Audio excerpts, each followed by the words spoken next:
哎，你说有个事儿，你们说意不意外？就这次我大胖媳妇和孩子回来，我婆婆居然给我的父母备了一份厚礼。了解我的朋友都知道我婆婆的性格，就人儿不错，但是特别抠。就曾经我的婆婆啊，就因为喜欢参加婚礼，喜欢搂席，但是不喜欢送礼，觉得太贵。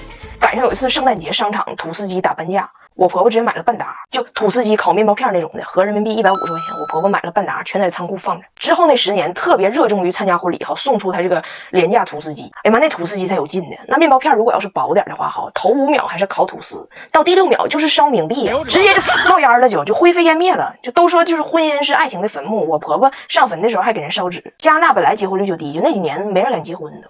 但这次他们回来，我婆婆说我准备了一个礼物，就托你家这个大胖信哥给你父母带回去。跟我视频说，我听说了，你们中国是这个礼仪之邦，讲究这个礼尚往来。这次我儿子去呢，我也带点东西，就是聊表心意吧。但是呢，不想给你父母造成什么压力。我一听，哎呦我的妈呀，这得是多大礼呀！给我父母造成压力，他该不会是给我妈运回来一辆车吧？然后我婆婆就掏出了她的礼物，一个加拿大印第安土著吉祥物，这么大点儿，脑袋大脖子粗，一看还made in义乌，$12还因为有瑕疵打了7折，合人民币不到50块钱。我婆婆还给我解释呢，就在印第安文化中，这个东西可以驱逐噩梦。怎么样，你的妈妈会做噩梦吗？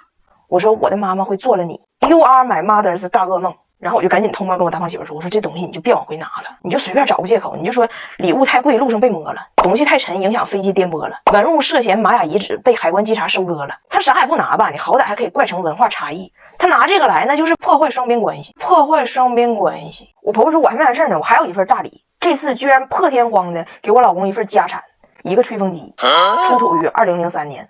他说这是他20年前攒钱买的最好的吹风机，自己用一个，就另外一个到现在没舍得用嘛，就今天儿子要走了，决定把它过继给他。然后跟我说，你放心，我已经跟我2个女儿打好招呼了，今天我这拍板这个事儿就这么办了，就是以免将来卷入没有必要的遗产之争。我寻思就这玩意儿有必要争吗？20年前的吹风机吹什么风啊？复古风啊，复古风啊！我说温迪啊，你儿子头发搁哪呢？你给他送吹风机呀？就巧妇难为无毛之炊呀。然后我才知道我的婆婆温迪以前是个 Tony， 以前是温哥华美容美发界小鼻祖。她说她为什么这么在意呢？她说你们亚洲人就太幸运了，你们不懂，他们的头发太软太细了，而且他们很多头发还少，像我公公我老公这种的，你给他们吹头发那属于高技术工种，你得在一片地中海中央硬吹出来一片海市蜃楼。你劲儿小吧，这海市蜃楼你吹不出来，你劲儿使大了，剩25根你就给吹掉了，吹毛求疵的整的。我说那也大可不必从加拿大带吹风机回来，就你这点需求，来分分分钟给你满足。普通吹风机2到3万转，来分11万，时间缩短好几倍。无刷马达放在了手柄里头，劲儿贼大，就我这头发1分钟基本就吹干。但我估计以我老公那个发量，就这吹风机瞅他一眼，他头就干了。哎，我老早就刷过莱芬的那个创始人，一个秃顶讲吹风机，给我逗稀了。这不相当于小矮人教白雪公主怎么长个，蒲公英教你脱发怎么攻克，外国人教咱们怎么驾驭蹲厕吗？没有用。后来我一想，不对呀，就他才知道痛点。人怕出名，猪怕壮，谢顶吹头真怕烫。所以莱芬有芯片黑科技控温，还可以多档位调节，完全不用担心家里有小孩烫着孩子娇嫩的小皮肤，而且声音贼小。虽然他送我妈这一个50块钱的小摆件，但是人家我妈妈还是有格局的。我妈说，等如果他将来来了，咱给他装几个走，咱不差事儿。而且他那2000多，咱那是500多，怎么说呢？让他别有压力了。跟你们同步2个重要信息：第一，温迪来了，上飞机了；第二，温迪不走了，要住这儿。这不是最近大胖媳妇亲生父亲找到了吗？我们呢计划去加拿大的东部和他的爸爸见一面。张大达听到这个计划之后非常兴奋，一天到晚跟张大铁喊：拿铁拿铁，我们要回到加拿大了。张大铁呢昨晚就睡毛愣了，梦魇了。看妈妈做梦了，知道不？看妈妈，这是去哪儿？我不想去加拿大。我一看孩子睡毛愣了，我正要给张姐叫醒呢，一条来自温迪的信息来了：我要上飞机了，30个小时之后见哦，耶！我放下手机跟张姐说：“我说孩子别怕，梦都是反的，不是你去加拿大。”张姐说：“我说是加拿大自己过来了，自己过来了。但这次温迪来情况可不一样，他没有买回去的机票，我没夸张，这是真事儿啊。今年呢，温迪本来没有预算要来中国，加拿大这2年的气温呢也是越来越热了。温迪和布莱恩他家呢只有俩电风扇，2口就攒钱想买个中央空调，攒了3年前就确定今年要买，马上要买了。温迪说不行，他太想孙子和孙子了，血压飙到190了，这笔公款他一定得挪用一下，就空调不买了，买机票。布莱恩呢当然表示强烈的抗议，毕竟去年温迪为了来中国钱不够，把人家布莱恩的牙医给停了，老头现在缺颗门牙还没安呢，但是温迪不听，执意要走。于是布莱恩向他发出了最后通牒：你要是这么办事儿，今年夏天还没有凉风吹，你前脚离开加拿大，我后脚就把咱家暖气片卖了，买空调。咱家有4个可移动电暖气片，我卖了买空调，大不了到了冬天，老温我再卖了空调，买回这些暖气片，爱咋咋地。不过了，温迪和布莱恩就这样陷入了冷战。于是温迪在出发之前给我跟大胖媳妇正式打了一通电话。温迪说：我的确很小孩子，控制不了，每年飞来飞去真的太费钱，所以这个事儿我仔细想了一下，以后我不会再来了。大胖媳妇嘴角露出了一抹微笑，然后温迪说：因为我呢不走，我正式应聘当你家阿姨。你家阿姨，你一个月给她多少钱？就给我一样的，我也不多要。你们呢，考虑一下，等我下飞机之后咱们细聊。说实话，我是有点动心了。他带孩子啥样咱先不说，他真带素材呀。大胖媳妇一看我动心了，十分激动啊，朝我怒吼：聪明的女人可以花10万块钱请一个阿姨来到家里，但绝不会花1分钱把婆婆请到家里。Like food with no spice and no season. 太疯了。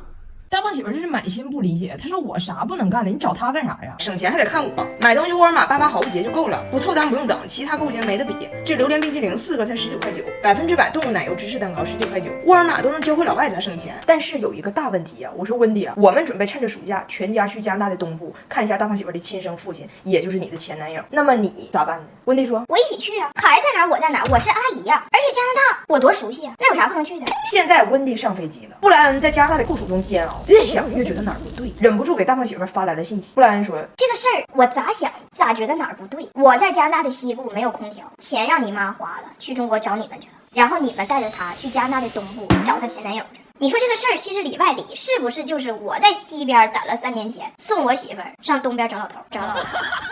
今天我给大伙讲讲，就东北这个酷炫的婚庆文化是如何震慑住我的外国友人，以至于他们到现在还以为我是一个低调的石油公主的故事。我和我的大胖媳妇在东北大铁岭这场婚礼，当时不是来了一些外国朋友来参加婚礼了吗？热情的铁岭人民在婚礼的前夜，给这一群人给我喝丢好几个，有浴池吓跑的，有爱上搓澡的，有 K 歌之王的，有醉拳阵狼的。今天咱们唠唠婚礼当天酷炫的东北婚车文化是怎么把他们逛到癫狂的。我不知道别地方啥样啊，反正在我们辽北哈，就结婚都雇婚车，雇婚车组成一个车队去接亲啥的。那雇啥样的车呢？基本上是哈，就是车漆比较亮的，车牌比较浪的，司机比较壮的，天窗比较旷的。俺家当时也是觉得嘛，面上事儿别差事儿，你雇了10台奥迪车。但现在婚礼跟以前不一样了，参加婚礼的人都不用你雇的这婚车了，人家都自己开车上饭店了，对不？所以这10台奥迪车就没人坐。然后我二姨就来招了，你看花这老些钱雇着车，不能让车空车跑，不吉利。正好那不有10个老外吗？一车塞一个，让他跟着逛上去呗。这铁岭风景是好，然后就临时决定这10台奥迪哈开到就是宾馆，把这些老外接着，然后让他们跟着这车队就逛铁岭。说是铁岭风景优，10台奥迪逛延州，为啥一车塞一个？说到底是因为抠。完婚礼那天早晨呢，我二姨就带我小弟去这个宾馆去接这些外国人去了。然后这人从宾馆一出来呢，门口唰一排刷齐10台奥迪车。给吓得一忽悠，王二姨也是急性子嘛，也是能张罗事儿的人，就是来一车上一个，来抓紧时间咱们走。但这些外国人呢就全蒙圈了。发生了什么？这位美丽的女士是谁呀？我为什么要跟她走？张彩玲呢？新娘呢 ？Jamie 呢？新郎呢？哦，相信我，我可以发誓，我亲眼所见，新郎在早晨5点钟的时候就被人带走了。完，这时候艾莎又发问了：哦，亲爱的，我有一些焦虑呢。咱们又不认识这个人，也不认识这个车，如果上车了以后被绑架了怎么办呢？但他对象还算清醒。哦，我的甜甜圈，别傻了，想绑你雇一个皮卡就够了，为什么要派10个奥迪呢？完，这艾莎就不依不饶的一堆问题。这个世界上有很多杀伤力和破坏力指数极强的东西，醉汉开的拖拉机，疯狗生的起床气，婆媳演的宫斗戏，绿茶婊的彩虹屁，媳妇看的李佳琦，老公顾的新闻密，这些虽有杀伤力，震慑不了黑土地。敢问东北最怕啥？最怕碰着大墨迹。完，他们就是一个接个的，就是这个蓝猫淘气3000问似的，一顿问。关键是我二姨和我小弟啥也听不明白，给他俩磨叽完了，王二姨撂话了，给他整上车走。然后我小弟基本就是以挟持的方式吧，就不管他咋聒噪，就一车塞一个，然后车队就走了。这时候呢，就发生了2个误会。我结婚的那天呢是好日子，就满铁岭到处是结婚的，就是整个铁岭人民就指那天结婚的。但他们不懂得挑日子结婚这事儿啊，他们就发现从早晨上婚车一直到婚礼办完到晚上，就整个铁岭城啊，就是红旗招展，人山人海，就是锣鼓喧天，鞭炮齐鸣。他们就以为哈，就整个铁岭城全天都沸腾，只为张彩玲今天盖头蒙。第2个误会是啥呢？他们不也不懂得雇车这事儿吗？就他们以为就整个我这婚礼的婚车，从头车到后边这10台奥迪全是俺家的。反正怎么说呢，就他们对我的这2个误会呢，我也没有那么积极的去澄清。反正现在在他们心中，我就是老好使了，就我就是一个低调的石油公主嘛。完，这雇车的钱不能白花嘛，所以就这车就让你使劲开，就从这个新区开回老区，跟这个新郎的头车接头了以后，然后又从老区这咣咣当当就开回新区，给这些外国人在车里头全逛得睡着了。就爱啥没有？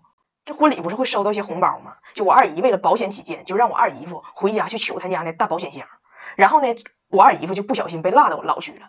艾莎坐的呢是最后一台奥迪车，我二姨就给这个艾莎那司机打电话，让他折返回去捡我被遗落的二姨夫。我二姨夫呢又带上我老姨夫，他俩长得一黑一白，上车了。艾莎吓得给对象发短信：亲爱的你在哪里？我迷失了我自己。666车被调离，上来海尔2兄弟，2人不言也不语，抱个铁匣笑嘻嘻。